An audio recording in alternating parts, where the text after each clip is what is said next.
نحمده ونستعينه ونستغفره ونؤمن به ونتوكل عليه ونعوذ بالله من شرور أنفسنا ومن سيئات أعمالنا من يهده الله فلا مضل له ومن يضلل فلا هادي له ونشهد أن لا إله إلا الله وحده لا شريك له ونشهد أن سيدنا وسندنا مولانا محمدا عبده ورسوله صلى الله تعالى عليه وعلى آله وبارك وسلم تسليما كثيرا كثيرا. أما بعد، أعوذ بالله من الشيطان الرجيم. بسم الله الرحمن الرحيم. ألا إن أولياء الله لا خوف عليهم ولا هم يحزنون الذين آمنوا وكانوا يتقون. سبحان ربك رب العزة عما يصفون وسلام على المرسلين والحمد لله رب العالمين. درشی پڑھ لیجیے. اللهم صل على محمد وعلى آل محمد كما صليت على إبراهيم وعلى آل إبراهيم إنك حميد مجيد.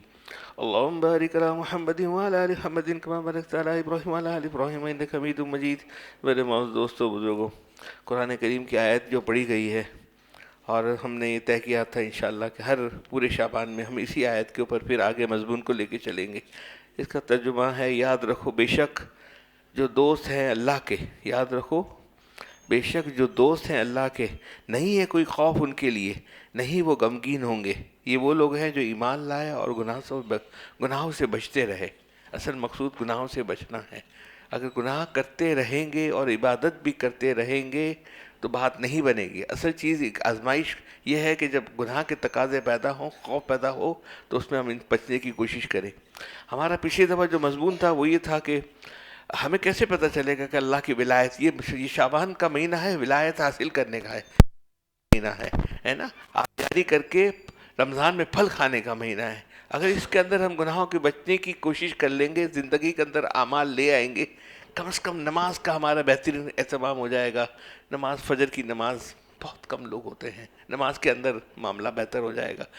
کوشش کریں گے شعبان کی، تو انشاءاللہ رمضان کے اندر اللہ سبحانہ وتعالی ہمیں رمضان کے انعامات عطا فرمائیں گے. تو جو اللہ سبحانہ وتعالی جس کو ولایت دیتے، اس میں اللہ تعالیٰ پہلے کچھ خوبیاں پیدا کر دیتے ہیں.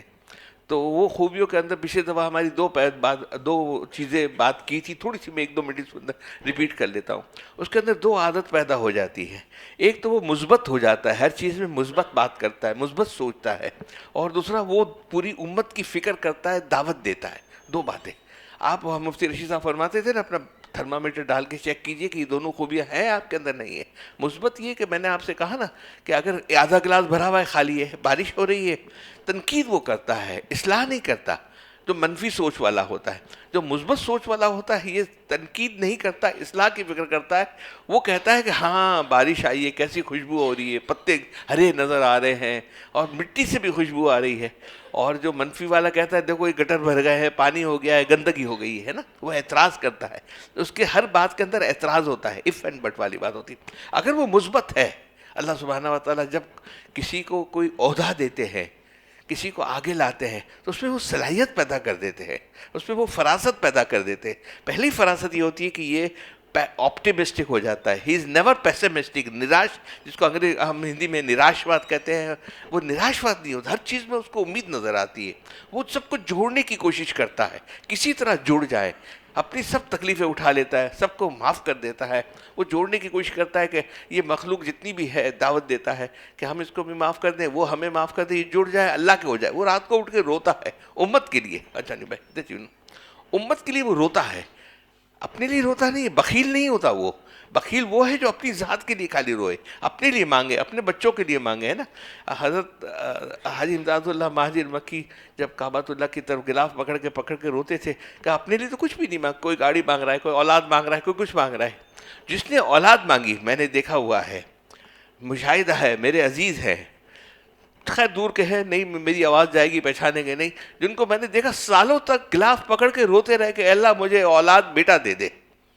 روتے رہے اور اولاد بیٹا دے دے، بیٹا دے دے. اور ایک بیٹا دے دے، بیٹے کے لیے دعا کی، اللہ نے سبحانہ وتعالیٰ نے 4 بیٹیوں کے بعد ایک بیٹا دے دیا.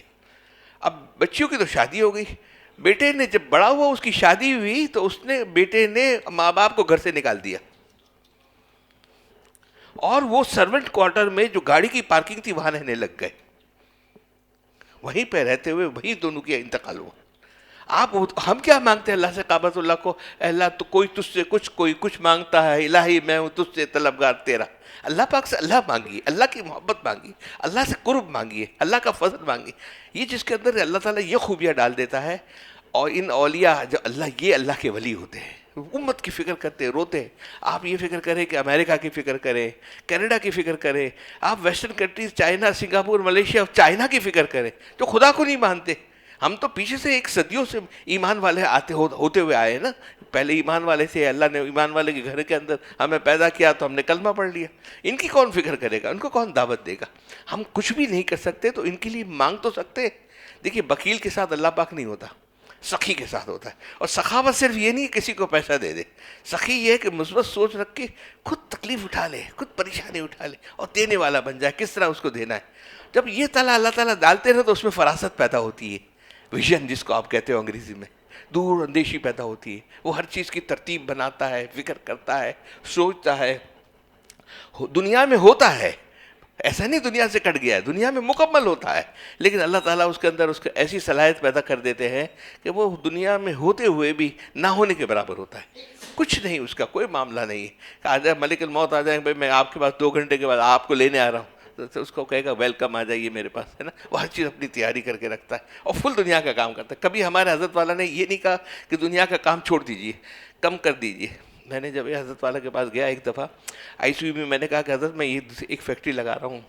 تو کہا کہ ہاں لگا لیجئے، لیکن خیال کیجئے گا جب فیکٹری لگائے تو پہلے یہ سوچ لیجئے گا کہ اس وقت جتنا وقت آپ خانقاہ میں دے رہے ہیں، دین کے اوپر دے رہے ہیں، اس سے تھوڑا زیادہ دیں گے.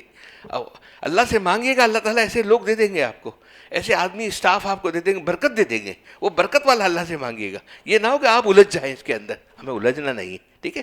تو آج کا ہمارا موضوع جو یہی موضوع ہمارا آج کا موضوع چل رہا ہے. ٹھیک ہے.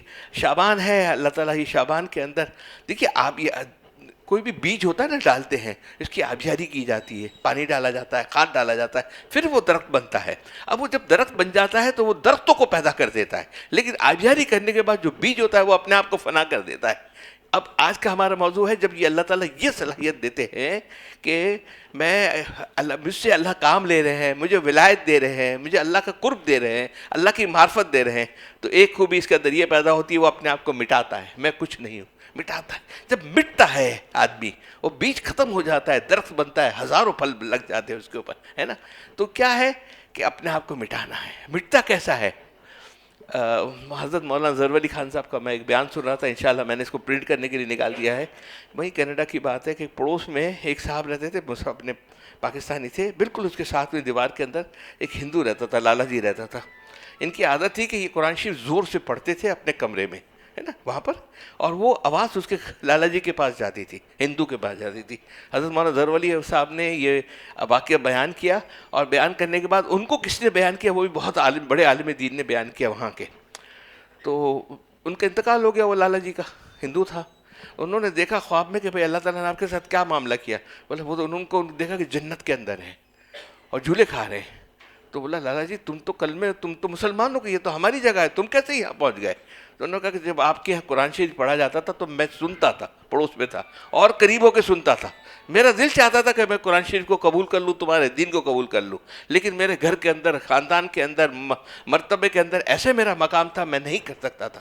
جب میری آخری وقت میں طبیعت خراب ہوئی تو میں نے اللہ سے کہا، اے اللہ میری اب طبیعت خراب ہے، لیکن مجھے قرآن کریم کوئی آپ کا کلام لگتا ہے، میں نے اس قرآن کے اوپر بھی ایمان لایا، اے اللہ میں آپ کے اوپر بھی ایمان لایا، اور میرے پڑوس نے جس چیز کے اوپر ایمان لایا میں سب کے اوپر ایمان لایا، اور میرا انتقال ہو گیا تھا.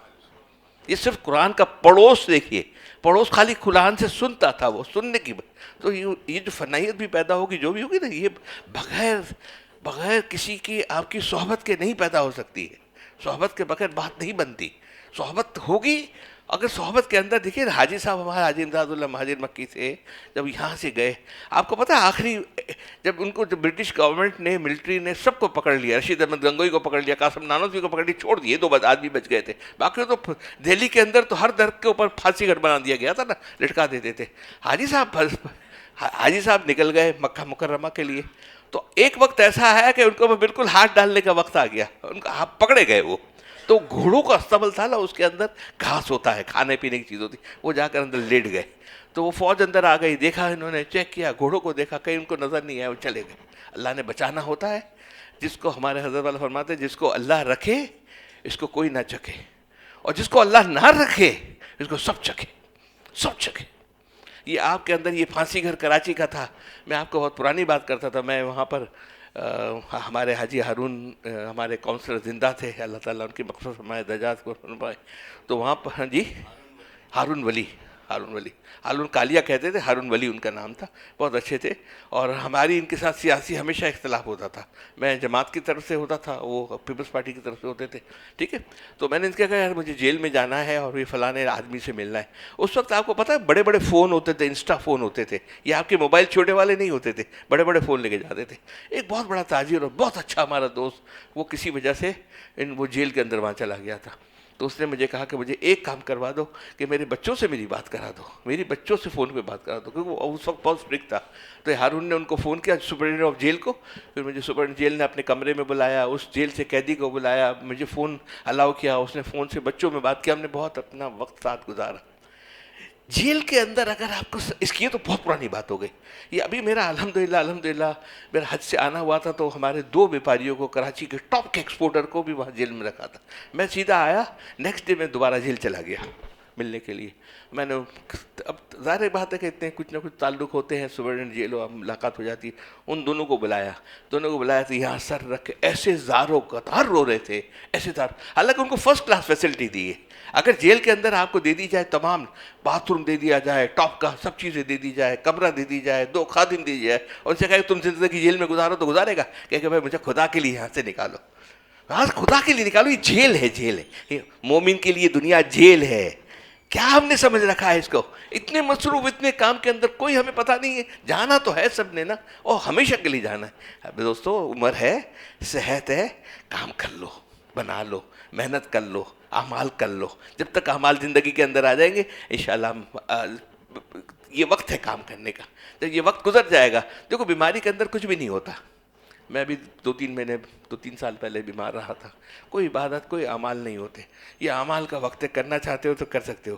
تو یہ آبیاری کا وقت ہے, شعبان ہے نا, کوشش کیجئے کہ جتنے روزے زیادہ ہو جائے. 13, 14, 15 کا روزہ آ رہا ہے, حضور صلی اللہ علیہ وسلم کا مہینہ ہے. اب صلی اللہ علیہ وسلم نے سب سے زیادہ اس مہینے میں روزے رکھے ہیں. روزے کی فکر کر لیجئے. روزے کے اندر اب تو یورپ اور امریکہ ہیلتھ کے اندر سب سے بڑی بینیفٹ یہ کہتے ہیں نا کہ آپ فاسٹنگ کیجئے. یہ فاسٹنگ کا مہینہ ہے, ہمیں تو آخرت بھی ملے گی, دنیا بھی ملے گی, دونوں چیزیں ملے گی. اور میں یہ کہتا ہوں کہ یہ شعبان کا مہینہ ایسا ہے, تزکی کا مہینہ ہے, جو یہ ہماری روح ہے. ہم روح سے چلتے ہیں نا, طاقت ہماری. جسم کا کیا ہے, کاٹ کے ٹکڑے کر دیجئے, پھینک دیجئے انتقال کے بعد, روح تو چلی گئی, پھر انسان کو پتہ بھی نہیں, کچھ بھی نہیں. اصل چیز روح ہے.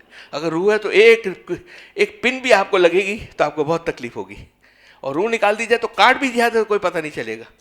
عبداللہ بن زبیر تھا نا, اسما کا بیٹا, ابو بکر صدیق کا پوتا, نواسا, پوتا نہیں نواسا, بیٹی اسما نا, ان کا بیٹا. جب اس کو یزید کی فوج نے پھانسی سے گھوڑے کے اوپر, تلوار کے اوپر وہ ریزے کے اوپر لٹکا کے سر کاٹا تھا, رکھ دیا تھا, اور کہا یزید نے جاؤ اسما کو لے کر آؤ, اس کی ماں کو لے کر آؤ, ابو بکر رضی اللہ تعالیٰ عنہ کی بیٹی اسما کو لے کر آؤ, اور دکھاؤ اس کو اس کے بیٹے کا. تو وہ نہیں آئے. تو یزید نے آرڈر کیا کہ جا کر اس کو بالوں سے گھسیٹ کے لے آؤ, لیکن اس کی فوج سے اس سے نہیں ہو سکا کہ میں اسما کو, ابو بکر صدیق رضی اللہ تعالیٰ بیٹی کو بالوں سے گھسیٹ کے لے آؤ. یزید خود آ گیا اسما کے بعد, کہا کہ تم چلو تمہارے بیٹے کو دیکھو. جب بیٹے کو دیکھا, 3 دن تک تو اس کے سر کاٹ کو ریزے کے اوپر لٹکا کے رکھا, نیچے نہیں آنے دیا. تو ماں کہتی ہے بیٹا ابھی بھی وقت نہیں ہے کہ تجھے دفن کر دیا جائے, ابھی تک تو لڑ رہا ہے, فوج کے اندر ہے. جس کو دیکھا, دیکھنے کے بعد یزید نے کہا کہ دیکھو تمہارے بیٹے کا میں نے کیا حال کیا.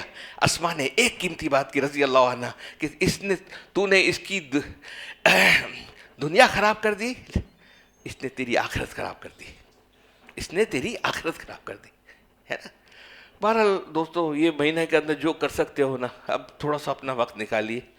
وقت نکالیں گے تو کام کا آپ کی جو ذمہ داریاں کم نہیں ہو جائیں گی, ہے نا. اس ذمہ داری میں سے ہی ہمیں وقت نکالنا ہے. اپنی زندگی کا ایک اسکیجول بنا لیجئے کہ مجھے آبپاشی کب کرنی ہے, اس کو پانی کب دینا ہے بیج کو, کس کو کب تناور درخت بنانا ہے, غیروں سے حفاظت کرانا ہے. ایک پودا لگتا ہے, کتے آتے ہیں, بکریاں آتی ہیں, سنگ مارتی ہے, پودا ختم ہو جاتا ہے. آپ کی حفاظت بھی کرتے ہیں نا. تو اپنے دین کی, اپنی جو اندر میں روح ہے, جس کے اوپر بادل آ گئے ہیں کام کاج اور دنیا کی وجہ سے, اس کو صفائی کرنی ہے. کیسے صاف کریں گے؟ اعمال سے کریں گے, اٹھ کے کریں گے, مانگ کے کریں گے, اللہ سے رو کے کریں گے.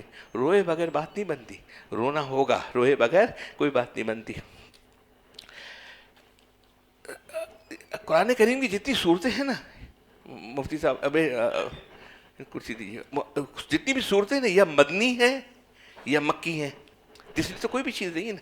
اب آپ یہ دیکھیے اللہ سبحانہ و تعالیٰ کا انتظام کہ مکی صورتوں کے اندر اللہ سبحانہ و تعالیٰ کیا پیغام دے رہے ہیں اور مدنی میں کیا کر رہے ہیں. 13 سال مکی میں رہے، مکی کے اندر 13 سال حضور صلی اللہ علیہ وسلم کا وقت ہے. یہ 4 چیزوں کے اوپر جتنی صورتیں آئی ہیں، آپ وہ صورتوں کے اندر یہ چاروں چیزیں دیکھیں گے. اس کے اندر کوئی مسائل آپ کو نظر نہیں آئیں گے، غزوہ کی بات نظر نہیں آئے گی، جہاد کی بات نظر نہیں، کوئی نہیں آئے گی. 4 باتیں آپ کو نظر آئے گی. کیا باتیں نظر آئے گی؟ سورہ اخلاص مکی صورت ہے نا، مکہ کے اندر ہے. توحید، میں ہمیشہ کہتا ہوں سورہ اخلاص کی جتنی پابندی کر لیں گے اتنی توحید انشاءاللہ نصیب ہوگی. کوشش کیجیے چھوٹے چھوٹے ٹکڑوں میں بھی پڑھ لیجیے. ہم وضو کرتے ہیں، وضو کرنے کے بعد مستحب ہے، میں نے نزلۃ المجالس میں دیکھا ہے اس کو، تو آپ نے سورہ اخلاص پڑھنی ہے. آپ اپنی کرسی تک پہنچیں گے تو میرا 5 7 8 دفعہ سورہ اخلاص ہو جاتا ہے. سوتے وقت اخلاص پڑھ لیں گے، ایک تسبیح صبح پڑھ لیں گے، رات توحید حاصل ہوگی، ہے نا. تو اس کے اوپر حکیم الامت کیا فرماتے ہیں؟ سورۃ اخلاص قل اللہ، اس کا ثواب 1/3 قرآن کے برابر ہے. اگر ایک شخص نے 3 بار اس سورت کو تلاوت کی تو کیا پورے قرآن کی تلاوت کا ثواب ملے گا؟ اس لیے اکثر لوگ 3 مرتبہ یہ سورت پڑھ کر اپنے مردوں کو ایصال ثواب کرتے ہیں، 3 دفعہ پڑھ کے. ٹھیک ہے. بعض علماء نے کرام نے ایک مطلب یہ بیان فرمایا ہے کہ چونکہ اس صورت میں خالصاً توحید کا ذکر ہے، کوئی اور دوسرا ذکر اس میں شامل نہیں ہے، اور دین کے 3 جز ہیں، 4 باتیں ہیں دین کی. اور مکی تمام صورتوں کے اندر ہی 4 باتوں میں ہی آپ کو پورا دین گمتا ہوا نظر آئے گا. پہلے حضور صلی اللہ علیہ وسلم نے ایمان بنایا، قلب کو بنایا. جب ایمان بن گئی، ایمان کی طاقت بن گئی، پھر مدینہ کی ہجرت کر کے کہا آپ گھس جاؤ، غزوہ بدر اور احد اور سب خندق اور سب کے اندر لگ گئے. لیکن ایمان پہلے بنایا. ہم نے کیا ایمان بنایا ہے لوگوں کا؟ ایمان نہیں بنا ہوا ہمارا. اس کے لیے تو پھس ہے اس کے اندر. اور 4 باتیں کس کے اوپر؟ پورے مکی صورتوں کے اندر آپ کوئی بھی ترجمہ دیکھیں گے 4 باتیں نظر آئے گی. پہلی توحید آپ کو نظر آئے گی، صورتوں کے اندر توحید کی بات ہوگی. دوسری رسالت کی بات ہوگی، کیونکہ وہ حضور صلی اللہ علیہ وسلم کو مکی کے لوگ سے مانتے نہیں تھے نا. کوئی کہتا تھا جادوگر ہے، کوئی کہتا تھا فلاں شاعر ہے، کوئی کچھ کہتا تھا، کوئی کچھ کہتا تھا. رسالت کو ایکسیپٹ کروانا تو ایمان بنے گا نا. اس رسالت کو ایکسیپٹ نہیں کیا تو ایمان تو نہیں بنتا. وہاں ایکسیپٹ مکہ میں کروایا، پہلے مکہ کے اندر اس کو ایکسیپٹ کروایا. اور 3 جو توحید کو، اللہ کا ہونے کا یقین، اللہ کرتے ہیں، یہ بت نہیں کرتے. جتنی آپ نے شکلیں بنا کے رکھی ہیں، اب یہ انہوں نے انڈیا کے اندر بڑا کانفلکٹ کر دیا ہے، وہ بھی سن لیجیے بات میں. تاج محل ہے نا، تاج محل کے نیچے بیسمنٹ بنا ہوا ہے اور اس میں 22 کمرے ہیں. کتنے؟ 22 کمرے، اور سب وہ لاک ہے. وہ کبھی کبھی کھولے جاتے ہیں، وہ تو کبھی کبھار کھولے جاتے ہیں. اب وہاں ہندو لوگوں نے وہاں کورٹ کے اندر چلے گئے، کہا کہ یہ یہاں مندر تھا اور اس کے اندر لاک اس کے لیے رکھے ہوئے ہیں کہ ان کے جو پرانے خدا آئیڈیل بنے ہوئے تھے، بت بنے ہوئے تھے، اس بت اس کے اندر ہے. حالانکہ جو وہاں کا انچارج تاج محل کا مینٹیننس کرنے والا ہے وہ مسلمان ہے. اس نے اسٹیٹمنٹ بھی دیا، کورٹ میں جا کر بھی اسٹیٹمنٹ دیا، کیونکہ میں جاتا ہوں، میں دیکھ بھال کرتا ہوں، اندر میں کوئی چیز نہیں ہے، ایسی کوئی بات نہیں. تو انہوں نے کورٹ کے اندر ہندو گئے کہ نہیں پہلے یہاں پر مندر تھا، مندر بنانا تھا، تو مندر کو ختم کرنے کے بعد یہ شہنشاہ نے سب کو بتوں کو جمع کیا اور بیسمنٹ میں رکھ دیا ہے.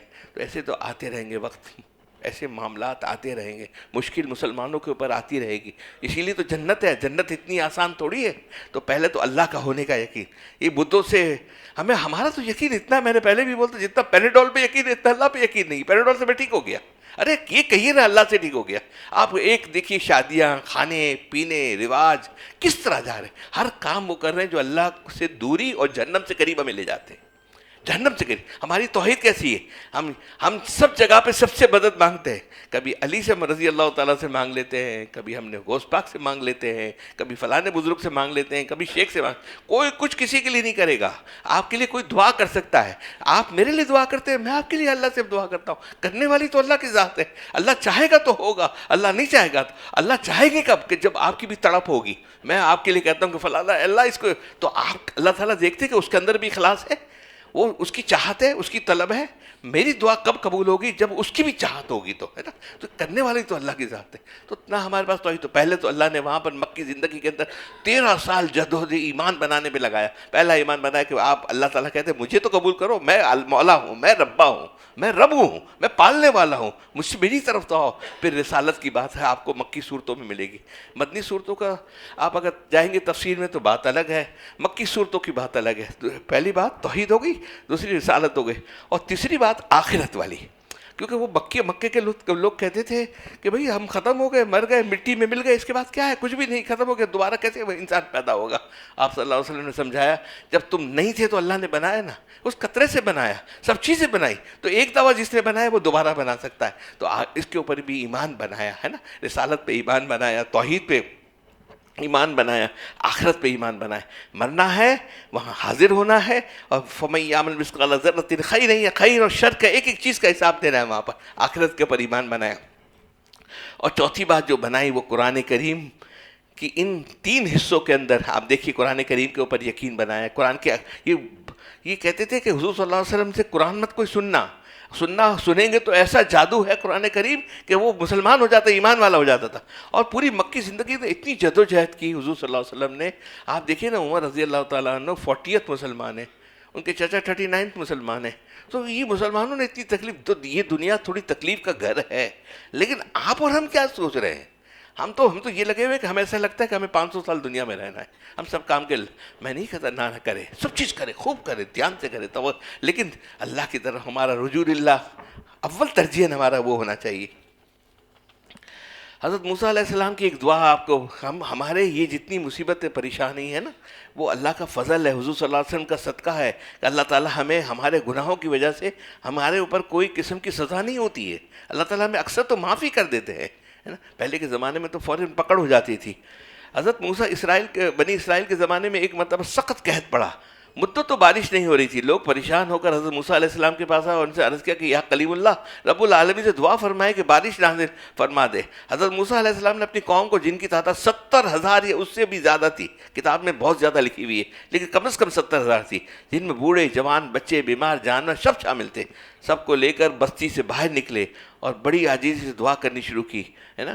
دعا ہوتی رہی، عاجزی کے ساتھ پھیلا کر روتے رہے، دعا کرتے رہے، مگر بادلوں کا دور دور تک کوئی نشان نہ تھا، بلکہ سورج کی تپش تیز ہو گئی۔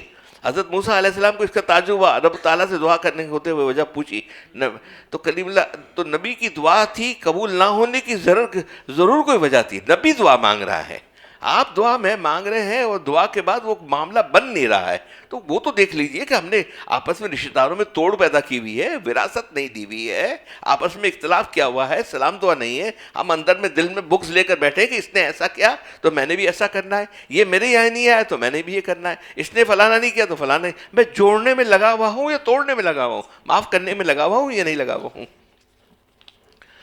اللہ اکبر۔ تو تمہارے درمیان میں ایک اللہ تعالیٰ نے وہی بھیجی کہ تمہارے دل میں ایک ایسا شخص ہے جو پچھلے 40 برسوں سے میری نافرمانی کر رہا ہے، وہ اپنے گناہوں پر مصر ہے اور مجھ سے جھگڑا کر رہا ہے۔ اے موسیٰ، آپ لوگوں میں اعلان کر دیں تاکہ وہ لوگوں سے الگ ہو کر باہر چلے جائے۔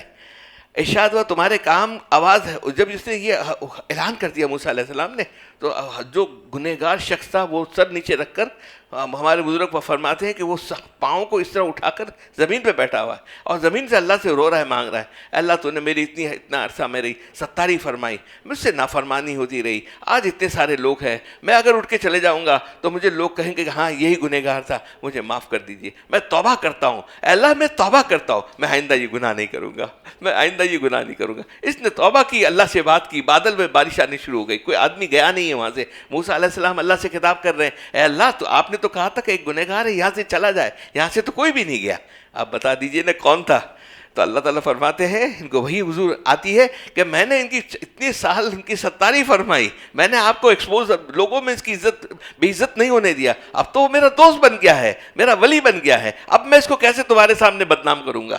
تو اللہ تعالیٰ ہماری توبہ کو انتظار کر کے بیٹھے ہوئے۔ یہ شعبان کا مہینہ ہے، خدا کے لیے اللہ سے مانگ لیجئے، توبہ کر لیجئے اور اپنے وقت کو نکالیے، برکت پیدا ہوگی وقت کے اندر۔ برکت تو لانے سے ہوگی، ترتیب کرنے سے ہوگی۔ آپ کہیں گے میں کرتا بھی رہا ہوں، یہ تو رمضان بھی آئے گا، چلا جائے، ختم ہو جائے گا، موت کا وقت آ جائے گا، قریب ہو جائے گا، پھر ہم کہاں جائیں گے، کیا کریں گے؟ حضرت تھانوی صاحب نے اپنے والد سے سنا ایک عجیب وہ میں تھوڑا سا لائٹر سائڈ کے اوپر بھی بات کر لیتا ہوں، 9 بجے 8:30 ہم نے شروع کیا تو 9:30 تک تو اجازت ہے نا، 1 گھنٹے کا آپ لوگ نے کنڈیشن کی ہوئی ہے نا. حضرت یہ ہارون رشید کا یہ دلچسپ واقعہ، حضرت کیونکہ تھانوی صاحب کا کوئی واقعہ ہوتا ہے تو وہ بڑی تحقیق کر کے، تحقیق کے بعد وہ اس کو شائع کرتے نے. اپنے والد سے سنا، وہ نقل کیا ہے. ایک دفعہ ہارون رشید اپنے وزیر کے ساتھ جنگل کی سیر کو نکلے. ایک بوڑھے کو دیکھا کہ ایک باغ میں گٹلیاں بو رہا ہے زمین کے اندر. خلیفہ نے وزیر سے کہا کہ اس سے پوچھو کہ یہ کیا بو رہا ہے. وزیر نے پوچھا، اس نے کہا کہ کھجور کی گٹلیاں لگا رہا ہوں میں. خلیفہ نے پوچھا کہ یہ کتنے برس میں پھل لے آئیں گے. اس نے کہا کہ 10-15 سال میں. خلیفہ ہنسا، بوڑھے میاں کے پیر تو قبر میں لٹکے ہوئے ہیں اور آئندہ 15 سال کا سامان کر رہے ہو. وزیر نے یہ بات بوڑھے سے کہی تو وہ کہنے لگا کہ اگر سب باغ لگانے والے یہی سوچا کرتے تو آج تم کو ایک کھجور بھی نصیب نہ ہوتی. ایک کھجور نصیب نہیں ہوتی. ہم نے بونا جو ہے وہ اولاد اور نسلوں نے کاٹنا ہے. آتے چاہتے ہو اپنے پوتوں کا اولاد نہیں، اولاد کا سکھ دیکھنے کے لیے. اولاد کی یہ سکھ ایسے نہیں ملتا، اس کے لیے کچھ کرنا پڑتا ہے اور اپنے آپ کو قربان کرنا پڑتا ہے، اپنے آپ کو فنا کرنا پڑتا ہے. فنائی کے بغیر نہیں آتی ہے. بتائیے کیا آپ سمجھ رہے ہیں کہ اس کے پاس اتنی دولت ہے، اس کے پاس اپنے پلین بھی ہے، دبئی میں بیٹھے ہوا ہے، فلانا ہے. آپ جا کے تو دیکھیے، منہ میں کباب ہے، قلب میں عذاب ہے. اس کے اندر سکھ اصل چیز ہے نا، آرام ہے، سکھ ہے. اگر سب چیز ہونے کے بعد اگر سکھ نہیں، دل کے اندر عذاب ہے تو کیا کام کا ہے. خیر اس نے کہا کہ بوڑھے نے کہنے لگا اگر سب باغ لگانے والے یہ سوچا کرتے تو آج تم کو ایک کھجور بھی نصیب نہ ہوتی. میاں دنیا کا کام یوں ہی چلتا ہے، کوئی لگاتا ہے اور کوئی کھاتا ہے، کوئی لگاتا ہے اور کوئی کھاتا ہے. خلیفہ نے بوڑھے کا یہ معقول جواب سن کر کہا نعم، ہاں کہتے ہیں نا عربی ہوتا ہے نعم، کھجور ہے. ہمارے سعودی کے اندر جب ہم نے کام شروع کیا نا 81-82 کے اندر ظفر بھائی، تو ابو عرب تھے وہاں شادی کرو، قریش خاندان سے پرانے تھے وہاں پر. اب تو شامیہ کا علاقہ ختم ہو گیا، بھوٹلے بن گئی نا، اس وقت نہیں تھی. اب مسفلہ میں بیٹھتے تھے تو اس کا ایک اسٹائل تھا کھجور کھلانا، اور کوئی بھی آتا نام نام، وہ اس کا تکیہ کلام بن گیا تھا، اور سب کو کھجور کھلانا. وہ تو کھجور ان کی پڑی رہتی تھی. تو ماشاءاللہ یاد آیا مجھے، خلیفہ نے بوڑھے کا یہ معقول جواب سنا کہا نام. ہاں خلیفہ نے یہ قاعدہ مقرر کیا ہوا تھا کہ جب وہ کسی سے خوش ہو کر نام کہہ دے تو اس شخص کو 1000 درہم یا دینار انعام میں دیے جائے. چنانچہ وزیر نے اس وقت 1000 کا اس کو تھیلا اٹھا کر دینار کا دے دیا. اس کے بعد جب دونوں چلنے لگے تو بوڑھے نے کہا علی جان میری ایک بات سنتے جاؤ. بادشاہ ہارون رشید سے کہہ رہا ہے. وزیر نے کہا بولو کیا کہنا چاہتے ہو. بوڑھے نے کہا کہ کسی کا بیج تو 10-15 سال میں پھل لاتا ہے، میرا بیج تو 1 ہی گھنٹے میں پھل لے آیا. ہوشیار آدمی تھا. یہ دیکھیے یہ فراست ہوتی ہے، یہ اللہ سبحانہ و تعالیٰ فراست ڈالتے ہیں، یہ عام نہیں ملتی ہے. یہ قلب دیکھیے، میں نے ہمیشہ کہا ہے کہ جو فیصلہ ہوتا ہے نا، دماغ تو ایک خالی مشین ہے، وہ روح کا ایکس رے کرتا ہے. جس کی جیسے روح ہوگی ایسے ہی وہ فراست اس کے اندر ہوگی اور وہ اس کے اندر فیصلہ کرے گا. تو اس نے کیا کہا میرا بیج تو 1 ہی گھنٹے میں پھل لے آیا. بوڑھے نے کہا کہ کسی کا بیج تو 10-15 سال میں پھل لاتا ہے، میرا بیج تو 1 ہی گھنٹے میں پھل لے آیا. خلیفہ کو بتایا کہ اس کا جواب پسند آیا. خلیفہ نے کہا نعم. وزیر نے 1000 ایک اور تھیلی اس کے حوالے کر دی. پھر چلتے لگے تو بوڑھے نے کہا علی جان میری ایک بات اور سنتے جائیے. وزیر نے پوچھا کیا بات ہے بولو. اس نے کہا کہ کسی کا بیج تو سال بھر میں 1 بار پھل لاتا ہے، میرا بیج 1 گھنٹے میں 2 بار پھل لے آیا. ہے نا. بادشاہ کو یہ جواب بھی پسند آیا. اس نے کہا نعم. وزیر نے حسب قاعدہ 1000 کی تھیلی اس کے حوالے پھر کر دی. وزیر نے بادشاہ سے کہا کہ یہ بوڑھا تو بہت چالاک آدمی لگتا ہے اور عقل مند آدمی. اب یہاں سے تیز یہاں سے نکل جاؤ ورنہ ہماری سب تھیلیاں خالی ہو جائے گی. ہے نا. یہ عام بات نہیں ہے. آگے حضرت کیا فرماتے، کہنا کیا چاہتے ہیں یہ تو ہم ٹھیک ہے. یہ معاذ اشرفیہ میں جلد نمبر 11 کے اندر یہ واقعہ لکھا ہوا ہے. اب بوڑھے نے اعداد کا سلسلہ شروع کر دیا تھا، عادات کا، اور ہر دفعہ کہتا تھا کہ میرے بیج میں اتنے پھل اتنے ہوتے، اس لیے وزیر نے اس کی خیرات سمجھی یہ سلسلہ فوراً ختم ہو جائے. امام ابو حنیفہ کا ادب. حضرت امام حماد اور امام اعظم ابو حنیفہ کے استاد تھے.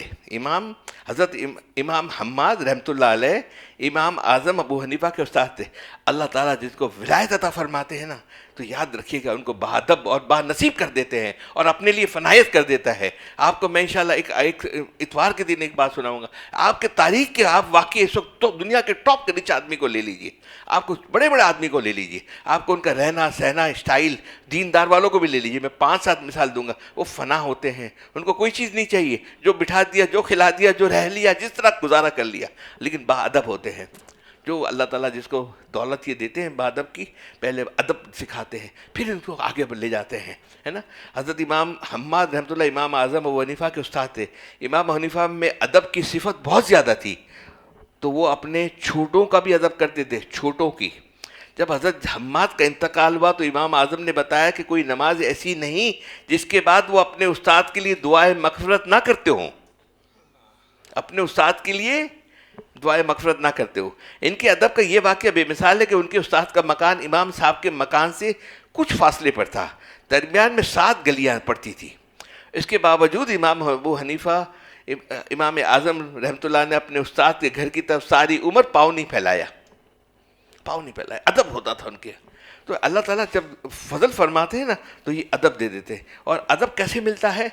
ایسے نہیں ملتا ہے، کچھ اس کے لیے قربانی دینی پڑتی ہے کچھ. اب دیکھیں قرآن کریم وہاں پر مکی زندگی کے نازل ہوا. اب قرآن کریم کو اگر آپ اس کو لے لیں، ماشاءاللہ ہمارے یہاں مفتی صاحب بیٹھے ہوئے ہیں قرآن کریم کے بارے میں، تو قرآن کے حضرت احمد لاہوری رحمۃ اللہ علیہ سے کسی نے پوچھا کہ بھائی قرآن کا مجھے تفسیر تو ذرا سمجھائیے، آپ قرآن کرتے ہیں، قرآن میں نچوڑ بتا دیجئے کیا ہے اس کے اندر.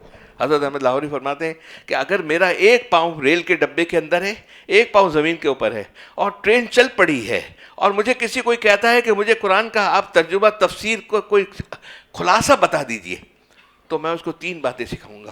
قرآن کریم کے اندر 3 باتیں ہیں جو مکی زندگی کے اندر حضور نے تربیت فرمائی، کیونکہ مکی صورتوں کے اندر یہی ایمان بنایا گیا تھا. قرآن کیا سکھاتا ہے؟ رب کی عبادت، رب کو مانو. وہی توحید والی بات ہو گئی، رب کی عبادت کیجئے، حضور کی اطاعت کیجئے. تو حضور کو ایکسیپٹ کریں گے تو اطاعت کریں گے نا. اسی لیے قرآن سے وہ بھگاتے تھے، یہ حضور صلی اللہ علیہ وسلم کو قرآن مت سننے دینا کسی کو، جس کے کان میں قرآن پڑ گیا وہ ختم ہو گیا. آج ہم قرآن سنتے ہیں مغرب میں، عشاء میں، فجر میں، ہمارا دھیان بنا ہوتا ہے. ہمیں کیوں ہدایت نہیں ملتی؟ ہماری توجہ نہیں ہوتی. توجہ کے لیے اللہ اکبر ایسا نہ کیجئے، سبحان اللہ، الحمدللہ، الحمدللہ، اللہ اللہ یہ نہ کیجیے. میں نے آپ کو یونس پٹیل کا سنایا تھا کہ میں نے وہاں لنڈن میں مسجد عمر کے اندر اتفاق سے مجھے مل گئے، وہ مجھے پتہ نہیں تھا وہ وہاں پہ آئے.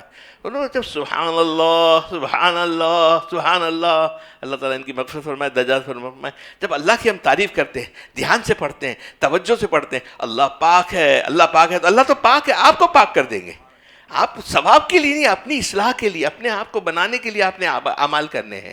ثواب کیا ہے؟ آپ نے 10 عمرے کر لیے اور 10 آپ نے نفل رات کو تہجد میں پوری رات پڑھ لیا. آپ نے ایک کسی کو ہٹ کر دیجئے، دل آزاری کر دیجئے، رشتہ داروں میں کر دیجئے، دوستوں میں کر دیجئے، کسی کا تانا دے دیجئے. ویل لکل ھمزہ لمزہ والی بات ہماری پیچھے ہفتے چلی تھی. کسی کو ہم جب بیٹھتے ہیں تو کسی کو تانا دیتے ہیں، کسی کو ہٹ کرتے ہیں، کسی کی کھنچائی کرتے ہیں.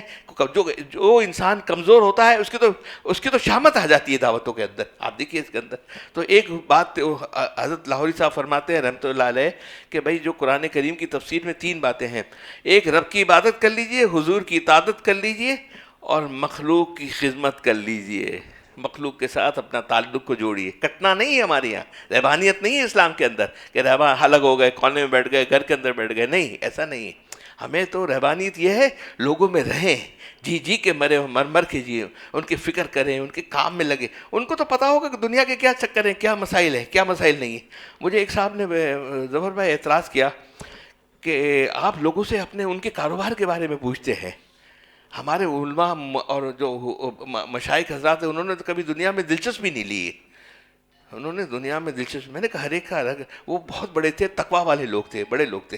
میں تو یہ فکر کرتا ہوں کہ اگر دنیا ساتھ ہوگی، دنیا بھی ہوگی تو کر سکیں گے نا. اگر دنیا آپ کے ساتھ نہیں ہے، میں تو گائیڈ کرنے کے لیے، میں نے کسی سے، میرا آپ کا تو صرف اللہ کے لیے تعلق ہے، صرف اللہ کے لیے. اگر میں مشورہ لیتا ہوں یا دیتا ہوں تو مقصد یہی ہوتا ہے کہ کسی طرح اس کو دنیا کے معاملات میں کوئی پریشانی ہو. میرا تجربہ ہے، ایک عمر گزری ہے زندگی کے اندر، تو میں اس کو کچھ دے سکتا ہوں تو دینے والا بن جاؤں، لینے والا نہ بن جاؤں.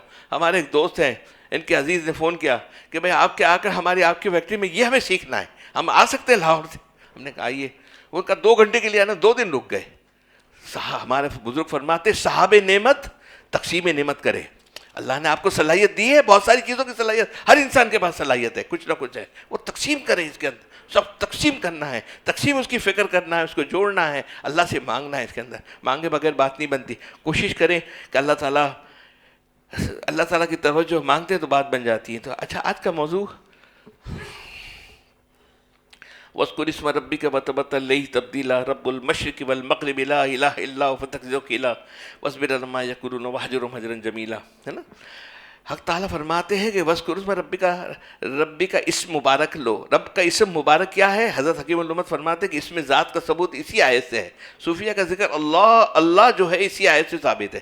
دیکھیے جب تک آپ یہ تین معاملے اپنے اپنی چوائس کر لیجئے، استطاعت الگ الگ ہے، یا آپ کو اللہ کا ذکر کرنا ہے. اور ہمارے یہاں پہلے 6000 دفعہ ذکر کیا جاتا تھا تہجد کے اندر.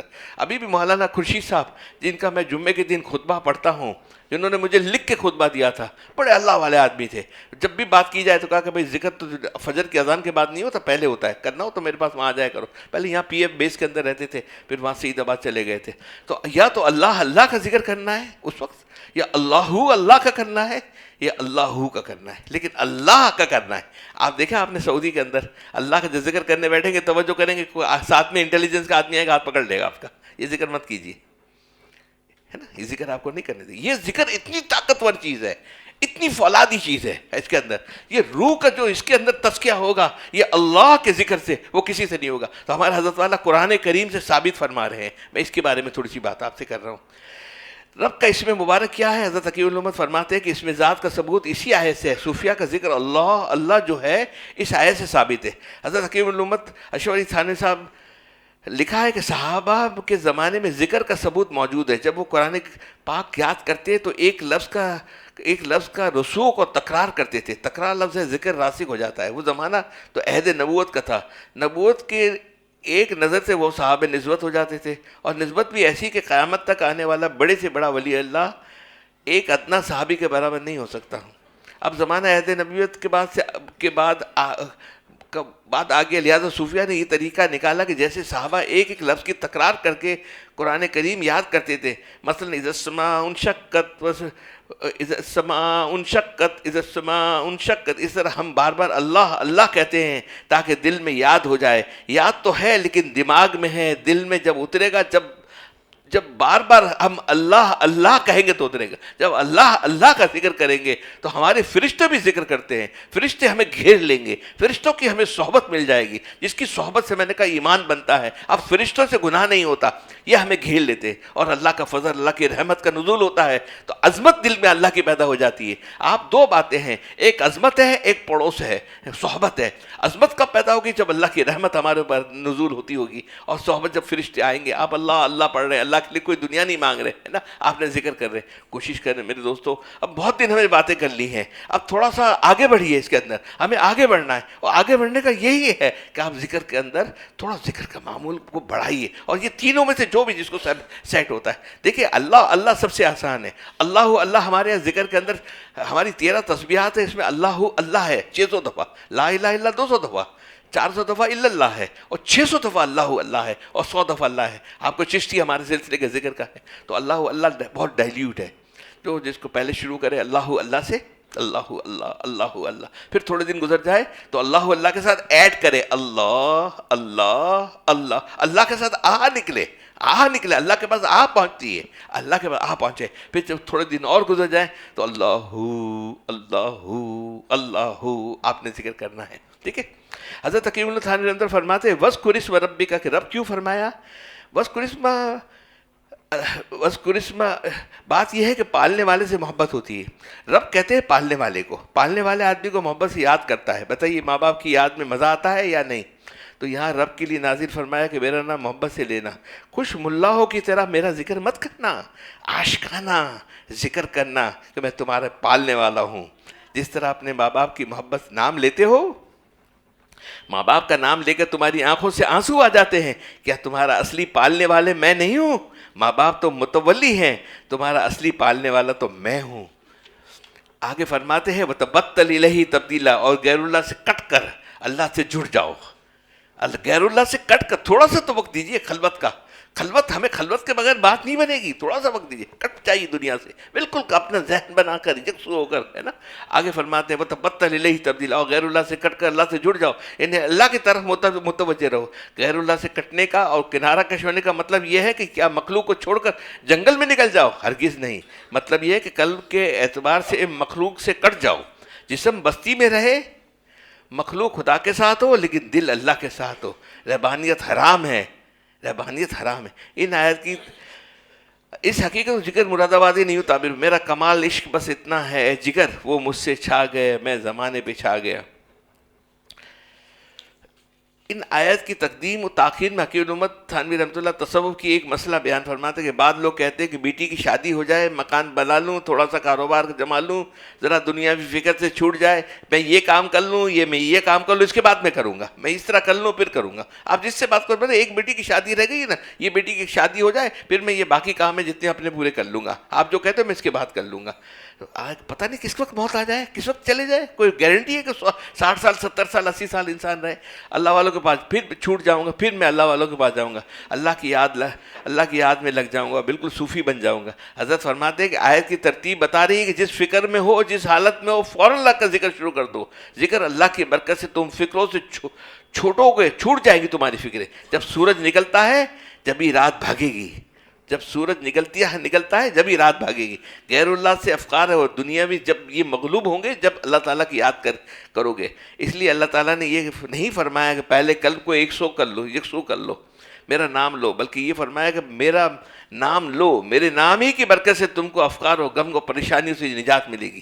ایک سوئی حاصل. وہ تو بات علیہ کی تفسیر میں عرض کر رہا تھا کہ غیر اللہ سے ایک سوئی جب ملے گی جب اللہ ملے گا. ستارے جب معدم ہو جاتے جب سورج نکلے گا، رات جب بھاگے گی جب آفتاب طلوع ہوگا، ہے نا. اس کے بغیر مولانا شاہ ابراہیم صاحب فرماتے ہیں کہ جس کا کسی بزرگ سے تعلق نہ ہو، پیر بناتے ہو، اس کے نفس کو شرم آ رہی ہو تو مشیر ہی بنا لو اگر پیر نہیں بنا سکتے ہو. اور پیر بنا لو تو اس کو فالو کرو نا، اسٹرانگ ہونا ہے نا، اپنے اس کو فالو کر کے اس کی ہدایت کے مطابق کام کرنا ہے. آپ تو چاہتے ہیں کہ میں چاروں کشتیوں میں پاؤں رکھوں، چاروں جگہ بھاگوں. ایک ہمارے پاس بہن آئی تو میں نے اس نے میسج کیا، بولا میں بہت بزی ہوں اور میرے پاس تو اتنا ٹائم نہیں میں پڑھ سکوں. تو میں نے کہا کیا بزی ہو؟ بولا میں آپ کے یہاں آتی ہوں مجلس میں، پھر شام کو اس مجلس میں جاتی ہوں، مغرب میں اس مجلس کو جاتا ہوں، عشاء میں اس مجلس میں جاتی ہوں. تو میں نے کہا تم کان کے مزے لے رہی ہو، تم مجلسوں میں جا رہی ہو اس کے لیے تمہارے کان کے مزے آئے تم نے ایک دو مجلس کا جو بھی چاروں میں سے سلیکٹ کر لو جس میں تمہیں یکسو ہوتا ہے، جس میں یکسویت ہے، پھر اس کے بعد وہ اعمال جو بتا رہے ہیں اس کے اوپر عمل کرنے کی کوشش کرو، ہے نا. تصوف میں 2 اذکار ہیں، اس میں ذات اور نفی اسبات. فرمایا کہ لا الہ ہو جو ہے اس سے صوفیہ کے ذکر نفی اور اسبات کا ثبوت ملتا ہے. تفسیر مظہری دیکھ لیجیے. آج میں تصوف کی تفسیروں کے حوالے سے پیش کر رہا ہوں تاکہ علماء یہ نہ سمجھے کہ تصوف یوں ہی صوفیوں کا بنا ہوا ہے. کمال ہے قاضی ثناء اللہ پانی پتی رحمۃ اللہ کا، جن کے لیے ان کے پیر نے کہا کہ قیامت کے دن اللہ تعالیٰ کو پیش کروں گا. اور شاہ عبدالعزیز محدث دہلوی نے فرمایا یہ شخص اپنے وقت کا امام بہکی ہے اور اپنے تفسیر میں تصوف کو قرآن پاک سے ثابت کر رہے ہیں. آگے فرمایا فاتخذ وکیلا، میں اتنا بڑا رب ہوں کہ دن پیدا کر سکتا ہوں، رات پیدا کر سکتا ہوں، تو پھر دن رات کے کاموں کے بارے میں تم وسوسے کیوں لاتے ہو؟ جب میں سب کا مالک ہوں تو تمہارے ڈالڈا کا، تمہارے کچن کا، تمہارے گھر کا، تمہارے معاملات کا، تمہاری اولاد کا، تمہارے مسائل کا مجھ سے مانگو نا، میری طرف آؤ نا، مجھ سے رجوع کرو نا، میرے سے تعلق بناؤ نا. تم کیوں اپنی ہوشیاری کر کے اپنے کام کے اندر لگے ہوئے ہو کہ میں ہی کر دوں گا، میں ایسے کر دوں گا، میرا کہتا ہے وہ ختم ہو جاتا ہے، کٹ جاتا ہے. ہمارے حضرت کہتے ہیں کہ وہ بکری ہوتی، وہ حجرم حجرن جمیلا، اور فرمایا اور خوبصورتی کے ساتھ ان سے الگ ہو جاؤ. الگ ہونا یہ ہے کہ کوئی تعلق نہ رکھو، خوبصورتی سے یہ ہے کہ ان کی شکایت اور انتقام کی فکر میں نہ پڑو. اور یہ آخری مسئلہ تصوف کا ہے. جمیل کی تفسیر مظہری کے اندر اس آیت کے ثابت کیا گیا ہے. اور جمیل کی تفسیر مفسرین نے یہ لکھا ہے کہ خوبصورتی کے ساتھ الگ ہونا یہ ہے کہ جس میں شکایت نہ ہو اور انتقام کا ارادہ بھی نہ ہو، کیونکہ جس سے اپنے دشمن سے انتقام لیا وہ مخلوق میں پھنس گیا، اور جو مخلوق میں پھنس گیا اس کو خالق کیسے ملے گا. اس لیے علامہ ابو القاسم فشیر رحمۃ اللہ علیہ نے اپنے رسالے میں فرماتے ہیں کہ حضرت یوسف علیہ السلام نے اپنے بھائیوں سے کیا فرمایا؟ تم پر آج کوئی الزام نہیں، تم پر آج کوئی، ارے یہ تو شیطان نے تمہارے درمیان میں فساد ڈلوا دیا، تم نے کوئی گڑبڑ تھوڑی کی تھی. حضرت یوسف علیہ السلام ہمیں وہی بات کہنی ہے، ہمارے رشتہ داروں سے، دوستوں سے، عزیز سے، اقارب سے کہنی ہے، جن سے ہمارا بگڑا ہوا ہے اس کو جوڑنا ہے، ہمیں جوڑنا ہے، توڑنا. بہت ٹوٹ چکے ہیں ہم، امت تو کٹ گئی ہے، ٹکڑے ہو چکے ہیں. اب ٹکڑی ہوئی امت کو کتنا اور ٹکڑے کریں گے؟ غیروں نے کہا اگر غیر کاٹ رہے ہیں، شام کے اندر آپ کو اگر اسرائیل فلسطین کے اندر آیا تو فلسطین کے اندر خود بخود تو اڑ کے اوپر سے تو نہیں آ گیا. فلسطین لوگوں نے اپنی اپنی زمینیں اپنی جگہیں بیچی، وہاں پر بیچ کر ان کو دی نا، ان کو آنے دیا نا، آپ نے پیسے سے لیا. اسی طرح شام کا معاملہ تھا، ہے نا. دنیا میں جو تکلیف بھی پہنچی سب ہماری تربیت اور ہمارا نفع ہے، یہ سب اللہ تعالیٰ تکوینی راز ہے. اب یہ سنیے، دنیا میں جو تکلیف بھی پہنچتی ہے سب میں ہماری تربیت اور ہمارا نفع ہے. یہ سب اللہ تعالیٰ کی تکوینی راز ہے. لہٰذا جس کی نظر اللہ پر ہوتی ہے وہ کہتا ہے جاؤ میاں معاف کیا، مجھے اپنے اللہ کو یاد کرنا ہے، تمہارے چکر میں کیوں رہوں. اس کو معاف کیا اور دل کو اللہ کے ساتھ لگا دیا. اس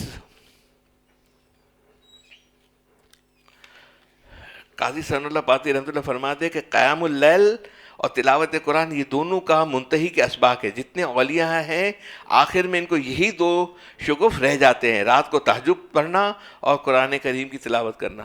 اس کو زیادہ پکڑ لیجئے، رات کی تہجد کے لیے کوشش کر لیجئے 2 رکعت خالی مل جائے، اذان سے پہلے اٹھ جائیے.